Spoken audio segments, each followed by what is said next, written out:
came yesterday as an announcement from Blizzard is what they were planning on doing in Season 4.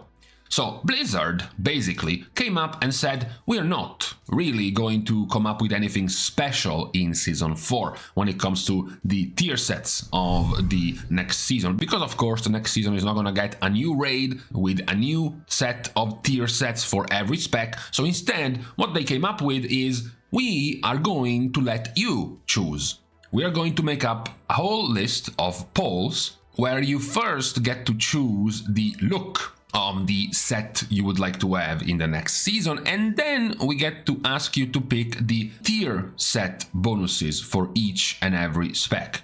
Now obviously, Blizzard being lazy, they haven't even bothered to show you the look of the tier sets when you have to actually vote on which look would you rather want, and they don't let you see the actual tier set bonuses when you have to choose the tier sets of each spec. So this is where Wowhead comes in handy. They have already come up with the list of all the tier sets, looks and transmog appearances for every season, straight with the voting link right down below. So it's a much easier and much handy way for you to get to decide which appearance you would like to have for each tier set, and the same goes for the tier set effects. You get to see the tier set effects from every season, and then you get to choose the voting. Now, this is bound to create quite a good amount of drama for a series of reasons. I would say for 3 different reasons. Reason number 1 is the difference between casuals and competitive players. That's because the competitive players are going to go for simply what was strongest. That's it, period. Meanwhile, the casual players might be heading more towards what was more fun, entertaining, varied, different than previous seasons, which might sometimes not directly correlate to actually being the strongest tier set. That's already the first problem when it comes to choosing any one of these tier sets. But then there is also the second problem, which is actually much bigger and what will cause the hardest divide amongst the choices, which is nostalgia goggles.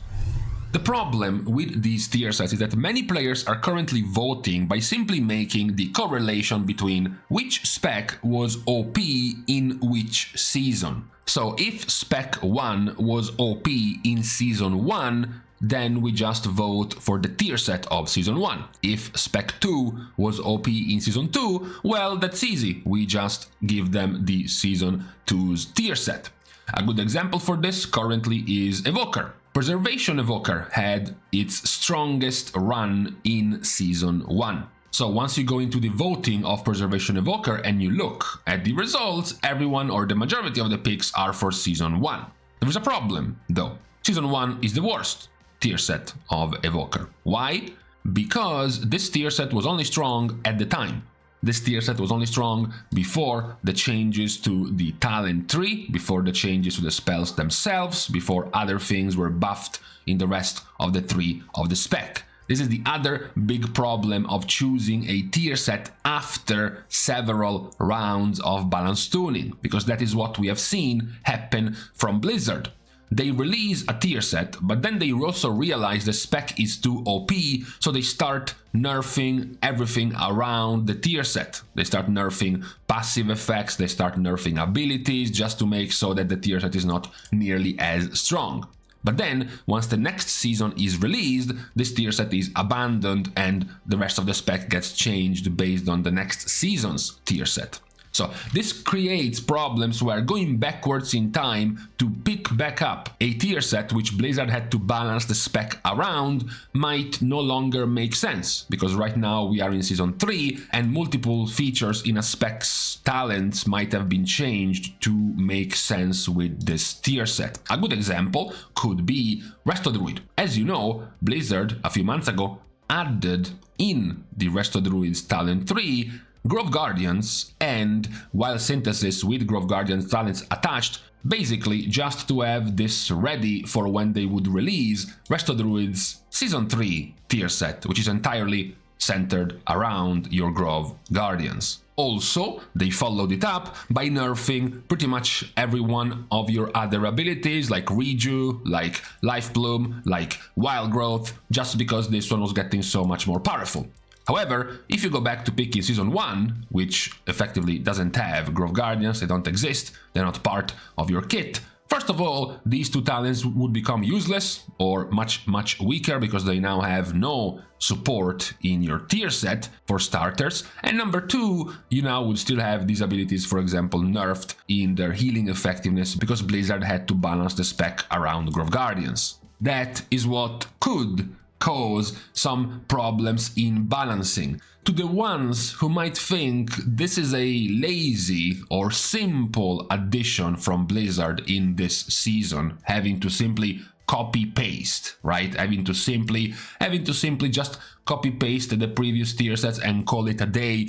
This is actually likely even harder to balance than simply adding new tier sets, because you would have to not just balance the specs but also rebalance them based on the changes you gave throughout the season, because it is very likely that throughout the season you might have changed the spec based on one of the tier set effects and then moved to the next season, forgotten about this, buffed or nerfed the spec based on this tier set and then moved to season 3, forgotten about this, buffed and nerfed the spec based on this season's tier set. So when you have players voting for this one, then Blizzard would have to go back and rebalance the spec based on this tier set. That is one of the other difficult ways to balance these specs. So it's not just the divide between the competitive and the casual players, it's not just the divide between players who just remember a spec being OP from a previous season, but actually giving them back that tier set right now might not make a lot of sense. You then lastly also have the third drama that will incur in choosing this,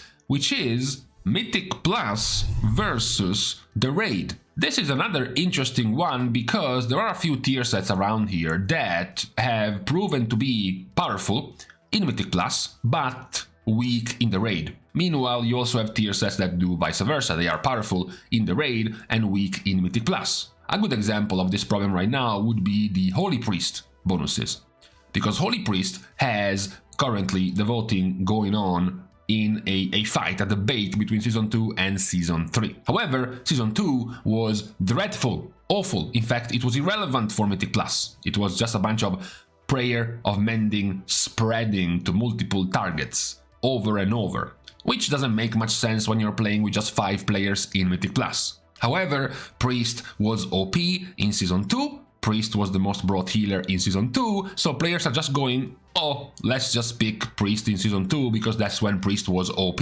And of course, in here about Holy Priest we have the expert saying the same thing. Do not pick anything else other than Season 3's tier set if you want to do Mythic Plus on a Holy Priest.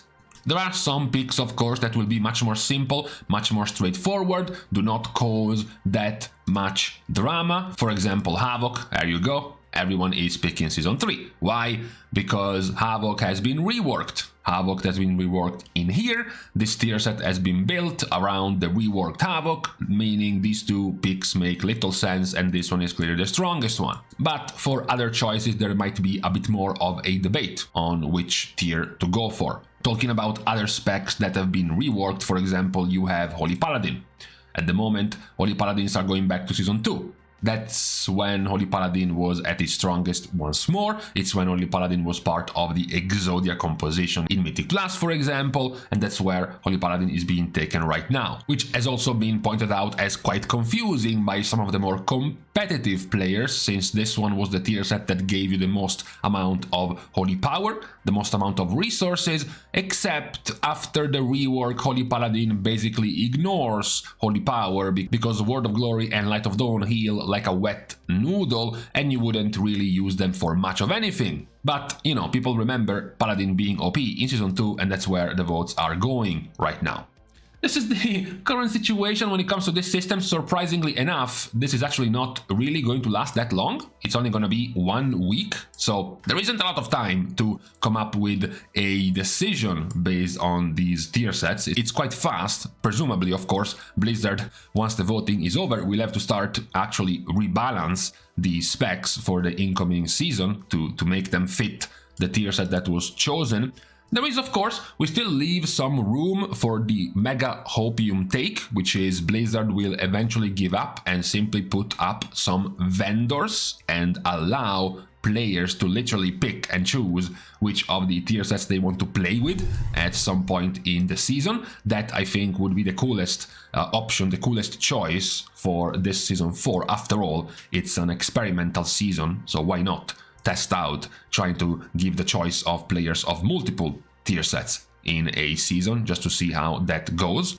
But for now, this is the situation we have at the moment. Yet another community-driven pick for the season. After we had the voting for the Mythic Plus dungeons, last expansion, that we left up to the player base, and the player base kind of griefed the community by picking something like GRIMRAIL Depot or something like Iron Docks to play with in Mythic Plus. Now Blizzard moves one step higher. Instead of letting you choose Mythic Plus dungeons, they are going to make us choose the tier sets that we're gonna get to be playing in this next season. So with this pointed out, I'm going to leave behind the links, of course, to the Wowhead's comprehensive list of tier sets, bonuses, as well as tier set appearances, complete with the links for the voting for you to choose from. And for today, on this Tuesday, we are now going to leave each other. We are starting our goodbyes by thanking all of the Patreon supporters for the contribution and the help to the growth of the channel, which can, as usual, be given also completely for free. You can like and comment down below, as well as subscribe to the channel itself. Now, with these things out of the way,